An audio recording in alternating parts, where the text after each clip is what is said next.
संविधान चाहे किसी भी देश का हो, उसे उस देश की भूमि का प्रधान कानून माना जाता है।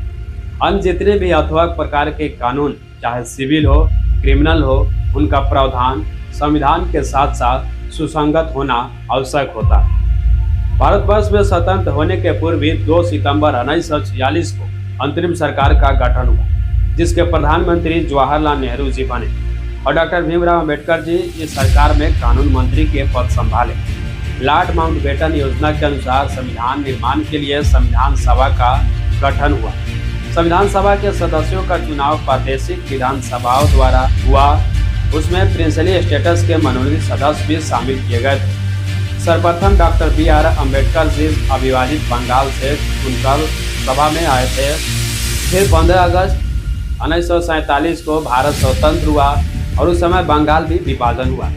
इस वजह से डॉक्टर BR अम्बेडकर जी का निर्वाचन क्षेत्र पूर्वी पाकिस्तान में चला गया, इसलिए बाबा साहेब भीमराव अम्बेडकर जी की सदस्यता समाप्त हो गई। फिर उनको बम्बई प्रादेशिक विधानसभा से चुना गया और देश की सेवा करने का उन्हें यह स्वर्णिम अवसर मिला।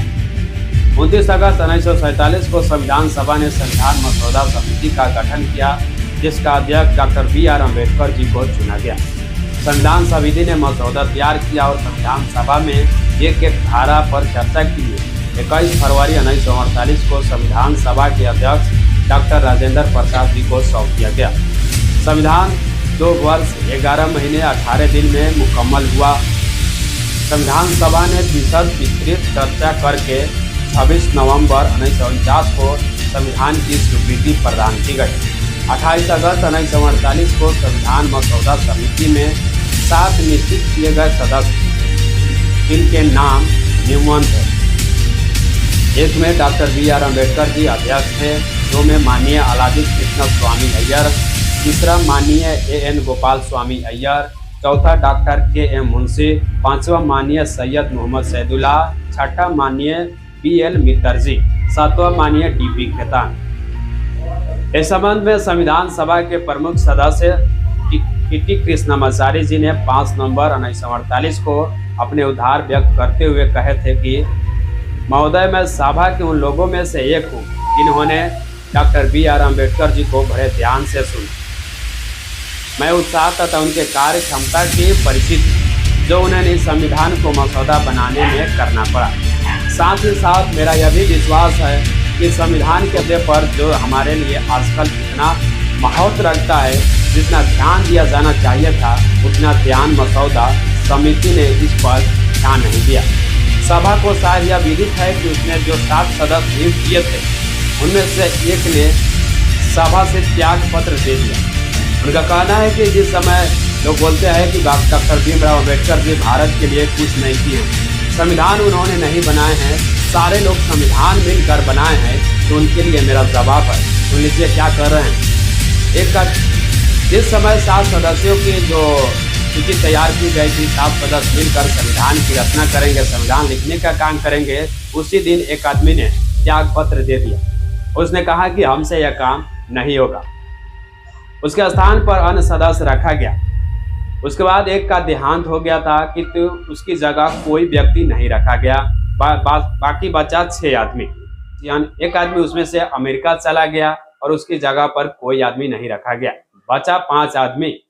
इतने रिक्त स्थान थे, 1 या 2 व्यक्ति दिल्ली से दूर थे और संभवतः अस्वस्थ होने के कारण वे उपस्थित न हो सके थे। अतः अंत में और हुआ यह कि संविधान की मसौदा बनाने का काम अकेले डॉक्टर भीमराव अम्बेडकर जी के कंधे पर आ पड़ा और वे निसंदेह हम उनके प्रति कृतज्ञ है कि इतने प्रशंसनीय ढंग से उन्होंने इस कार्य को पूरा किए।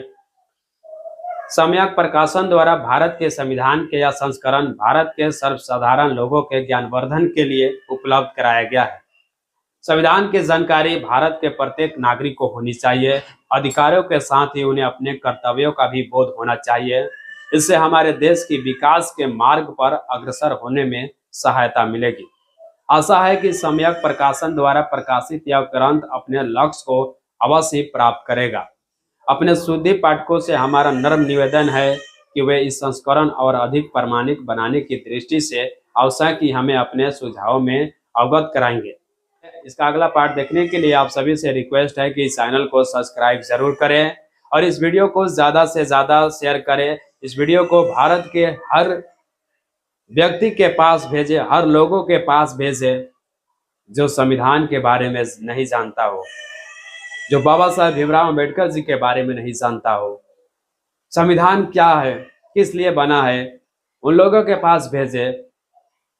संविधान के सारा वीडियो मैं आपको दिखाऊंगा कि संविधान में क्या है क्या नहीं, संविधान किसके लिए बना है, संविधान से फायदा किनको मिलने वाला है। जय भीम, जय भारत, जय बाबा साहेब।